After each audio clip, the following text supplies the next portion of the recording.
Welcome to Notepad. I'm your host Ibrahim Sani. This evening we shall be speaking with Selangor Maritime Gateway, or SMG. Selangor Maritime Gateway is an interesting project that has been launched by the Selangor State Government right after the last general election. However, work has yet to commence from then until about 2019, where around October 2019 the Menteri Besar of Selangor has announced the phase one, or the launch of the phase one, which is going to take place, I guess, about 2018 to 2022. Over the past few months, they have done a lot, and when I say a lot, they have done a lot, including the interceptor cleaning up of the Klang River, which you might have seen in some of the press reports, including that of AWANI. We carried that story as well. The Selangor Maritime Gateways, of course, has a few objectives. One of them is to clean the Klang River, to rehabilitate it, to create a sustainable rejuvenation of an area within that ecosystem, including hitting 4 municipalities, of which 2 of them are cities. I'm talking, of course, the city of Shah Alam as well as Paling Jaya, and the municipalities of Subang Jaya as well as MPK, or Majlis Pembandaran Kajang. Is it Kajang or Klang? Klang, sorry. Yeah, so joining me is the CEO of Landasan Lumayan Sdn Bhd, the company that is formed under the Menteri Besar Incorporated, the company that is going to carry out the Selangor Maritime Gateway business.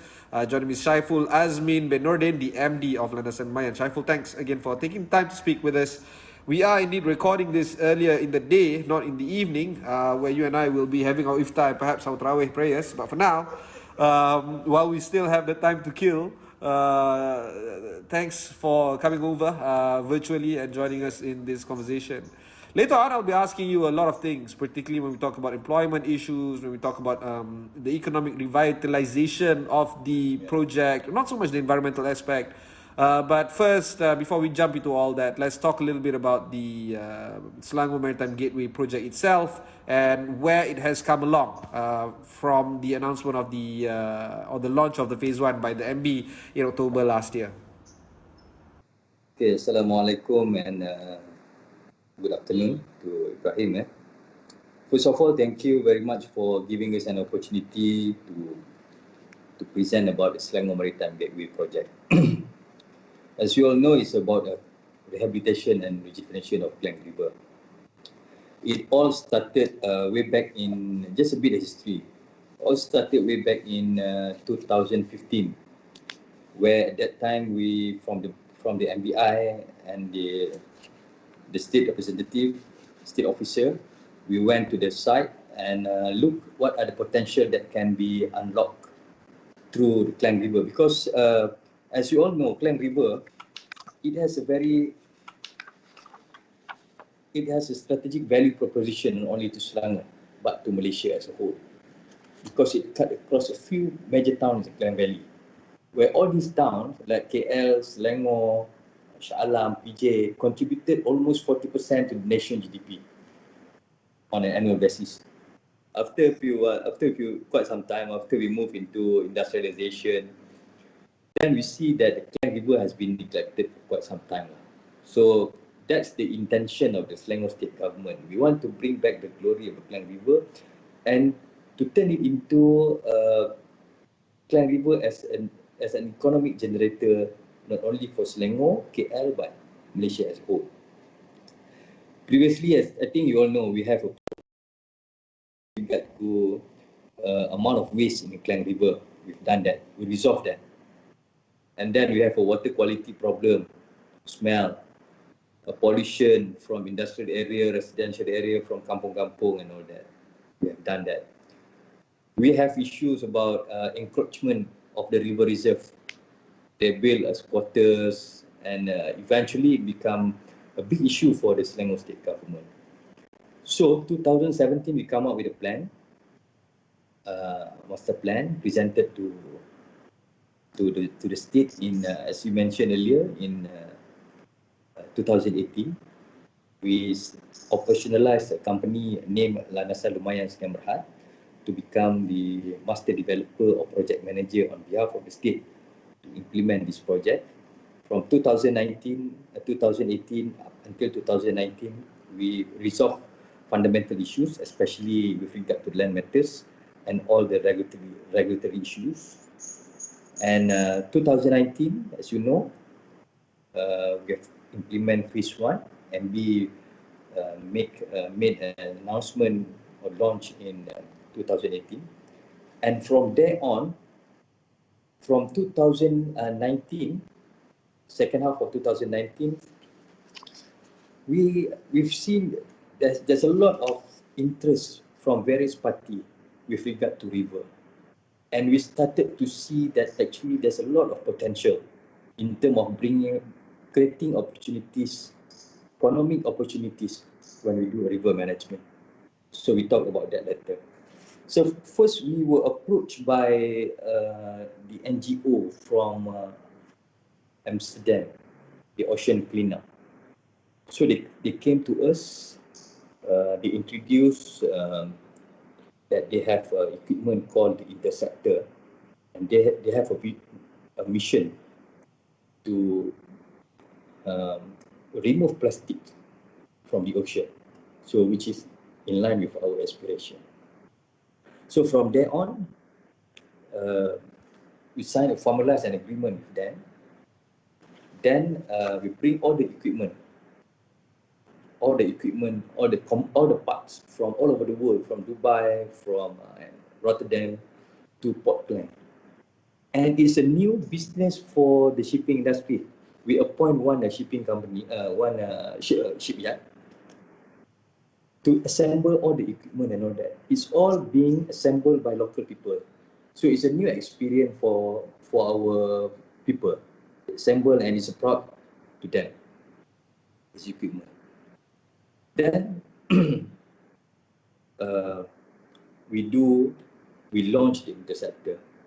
The moment we launched the Interceptor, we received a lot of, number one, it's a lot of public interest in terms of they see that river actually is very important, is the lifeline, is the economic generator, is the river as a connectivity, river as a park. We should live near the river, not move out the river. River is not a dumping ground. So then of course, with that, we see there's a lot of potential for us. Then we've been approached by various parties to upscale our river management solution. Not only our, as you mentioned earlier, when it comes to river management, there are a few activities. We have a river cleaning activities. We have a river rehabilitation, mainly to improve the water quality, and also river development. So now we are talking about river cleaning activity. Our collaboration with the ocean cleanup is mainly for the river cleaning, which is to remove waste. With all this in the picture right now, I'm just concerned about the timeline that is being done, because while all this is actually good to be done, it's actually behind schedule. So where are we on the schedule when we talk about phase 1 launch, where everything has to be done by 2022? Phase 1 actually started 2019. So we are still on schedule. When we first operationalized Landasan Lumayan company, special purpose vehicle company to implement this project, the first thing we did was to resolve the land matter, which is very critical when it comes to development. And now the land matters has been resolved. We have 5 projects, 6 projects under phase 1. Pengkalan Batu, Mangrove Point, construction of Mangrove Point, Pengkalan Batu, this in progress. But now we have to stop because of the MCO. Yeah. And we will continue after the MCO. But there's also the, I guess, an unplanned blessing, because the MCO has resulted in a lot of benefit in terms of nature. We've seen one very heavily publicized picture by the Star in the river in Penang. Elsewhere around the world, it's the same thing. Nature is taking back in my housing area, I just posted on my Instagram, a monkey has now returned to my housing area because we moved into this new housing area. Actually it's a PNS project, Kutra Masara. But anyway, we moved here about 10 years ago. There were monkeys then. There were no monkeys up until yesterday. So yes, nature's taking over. So I guess having the MCO is actually quite good for your business, isn't it? It's yes and no. Yes, in the sense that the less pollution, there is less pollution. The river, the water quality had improved tremendously. Based on our data during the MCO, 90% of the day, for the month that we've monitored, 90% of the day, we achieve water quality at class 3. Water quality is class 3 is considerably good lah. It's not heavily polluted. Whereas last year, we managed to achieve only 46% of day water quality at class 3. Yeah. So that's a good part lah.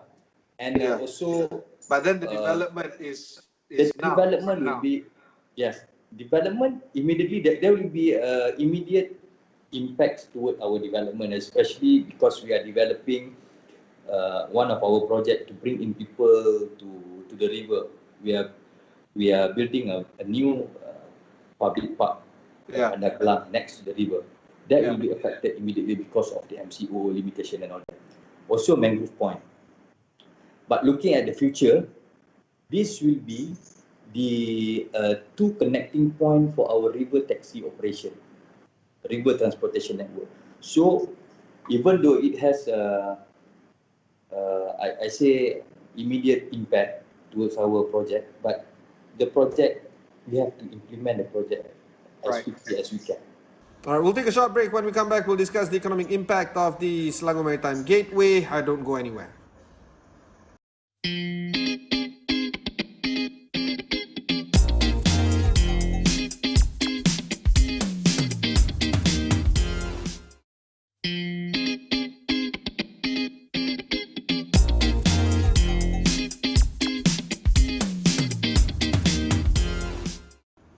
Welcome back. You're watching Notepad. I have with me Syaiful Azmen of the Selangor Maritime Gateway. We are talking about the cleanup of the Klang River in Selangor, and it's a project that is costing us billions as Selangor residents and Selangor taxpayers, of course. But this is, of course, towards building a better ecosystem, better lifestyle, not just along the Selangor, along the Klang River, but of course hitting the 4 municipalities that I touched upon earlier. Syaiful, let's talk about some of the cost that the Selangor government is undertaking right now. How much is it? What's the butcher's bill here when we talk about cleaning up the Klang River? Okay, Selangor State Government has committed 45 million ringgit to clean up the river as a stepping stone, as a first milestone. Because at that point of time, as I mentioned earlier, sampah is the main issue. So we have to quickly clean up the river. Then, when it comes to development, Selangor State Government alienating few plot of land to Landasan Lumayan for us to kickstart the development and to showcase the riverbank development model. So at the moment, there's only investment from the Selangor State Government, and we are expecting and attracting investors to come. And What about federal government assistance? I mean, I don't know anything about cleaning up rivers and stuff like that, but I do know that the government, the state government, has to work hand in hand with the federal government. We are talking about ministerial level, including the Ministry of Natural Resources, Ministry of Environment, that kind of stuff. What's the relationship like between state government and the federal government right now? At the moment, we are building up a good relationship with several ministries. Ministry of Kementerian Alam Sekitar, a new form ministry. They are aware about our project. We have actively engaging DID at federal level. Previously, state DID is always with us, Jabatan Pengairan dan Salinan Selangor. And now we are actively presenting to them meeting with them, communicating with them, and also we have submitted a few requests, financial requests to federal government with regard to the Klang River project. Right, let's talk about jobs then. With 45 million ringgit already committed and millions more, if not billions actually, what kind of jobs, what kind of employment, economic opportunities that we're looking at right now? If you look at the river management activity, the cleaning activity, it has a few sectors benefited from cleaning activities actually. Tourism, definitely, I guess. Yeah. Tourism, definitely. Tourism. Then, first of all, we have to construct a waste trap, or we call it a log boom. Waste trap, a log boom. So it benefited SME, construction industry. So far, as of now, we have along the Klang River from PJ up until River Mount, we have constructed about 7 main log boom, about more than 50 meter length. So it has created new opportunities for our local contractors. Constructing a log boom requires specialized skill, and it all being constructed by our local contractors. New job. Then in terms of river cleaning, collection of removal of waste from the river, we have our own contractors. It has created a lot of opportunity, because you see, collection of domestic waste is simpler than collection. Easier said than done. Easier said than done. You just go in front of the house and take the dustbin, put it in the compactor. But not the kalas. Not the case of river waste collection. They have to take boat. They have to look at the water level, the current, and all that. So we have built up the capabilities of our local people to venture into this new business. It's true.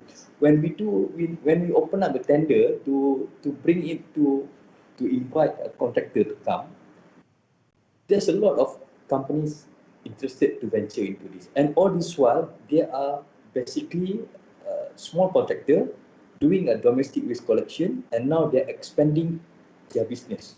They are willing to explore, to enhance their value chain. And then also, now we are, when we collect the waste, what we want to do with the waste? 60% of our waste is plastic. We are in discussion of finalizing collaboration with one company to convert this waste into biodiesel. They have the machine and equipment. They have the machine. They have engagement with our off-taker, with Petronas and all that, to convert this plastic into biodiesel. This biodiesel will be again converted into plastics. They use this biodiesel to convert into plastic, not for the use of the automotive industry. So you see, in order to collect all the waste, we need a manpower. We need that people that has a technical expertise, that knows about engineering and all that. So that is ongoing. Yeah. So there's a lot of technological transfer. There's a lot of employment opportunities here. We're looking at thousands of people being hired. Do you have any ballpark figure in terms of the number of employment that's going to be created from this? We estimate about a minimum of 3,000 jobs to be created from phase 1. Wow. From phase 1. Because we have 4 main components. The one that I mentioned to you is only river cleaning. And we have river development. River development will spearhead tourism industry, because we are building like mangrove point that will bring more tourists to come. Public park. We are developing a grand bazaar, a retail center in phase 1, which we are targeting to be completed by 2022. And also a cultural village. And all this located in Klang town, which is the historical town of Selangor. Selangor, yeah. Selangor. This will attract previously we are targeting to attract 500,000 of cruise passenger berth at Port Klang. So all these things will create jobs and opportunities for the tourism industry. Do you have any, I guess, economic study in terms of the macroeconomic generator that's going to be created from this project? Some headline numbers that we can think of? Because of tourism, because of, I guess, hoteling, because of, river taxis and all the other income that you're going to get from all the other extended. I don't have the figure with me now. We have that figure, but I don't have the figure with me now. All right. Let's move on with post-COVID-19 then.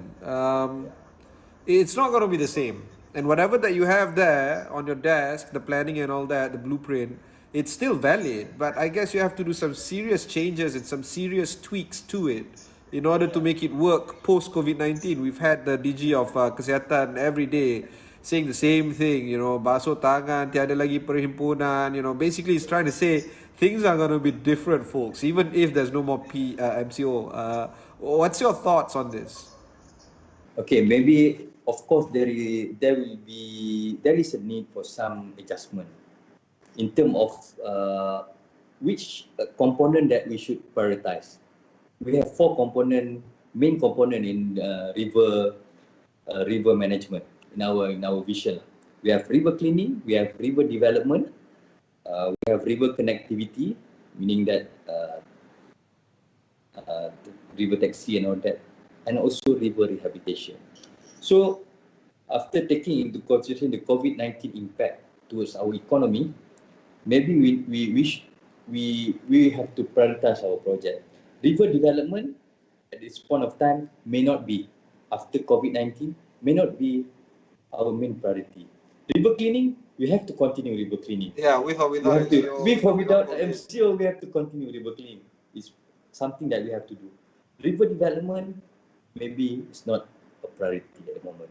Or if we want to do, we should prioritize what kind of development that we want to do and readjust our timeline. But now, there is an opportunity for us to quickly focus in terms of extracting Klang River water and convert it into a water supply scheme. Because during the MCOs, there's a lot of, as I mentioned earlier, tremendous improvement in terms of the water quality. So now we have volume, we have a right quality, and we should take this opportunity to quickly construct a river water treatment plant, treat the water, and distribute it. It seems that there is this circular economy going on when it comes to waste management. And with this circular economy going on, there's going to be knock-on effects from all sectors. There's going to be growth in all sectors, or the sectors at least within that supply chain. There's also another economy value that I want to talk about, which is riverine economy. Could you explain how that fits into the Selangor Maritime Gateway project? The circular economy, as I see, the circular economy fits into our river cleaning activity. We have about 900 metric tons, and now we are moving into material recovery facility, extracting all the plastic to become converted into biodiesel, so that less waste to the landfill. And also, if you look at actually this project is ongoing in terms of. Previously, we thought that river cleaning is not a money-making business. But now, we foresee that from the river cleaning itself, there's a lot of opportunity that can be created to generate income to a company. Urban farming. You see, when the river clean, the water is cleaner. And now we are evaluating a proposal from one company to convert a river reserve to become an urban farming activity. So it's a new type of economy. It's going on the river. And also, one more thing, we have a seven site location of the log boom, main log boom. Log boom is a waste trap along the Klang River. We have a land area, operational site and all that. So we are constructing, we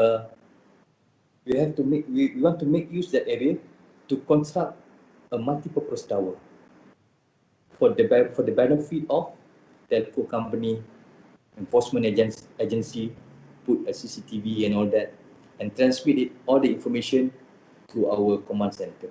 So there's a lot of economic activity going on along the Klang River at the moment. Right.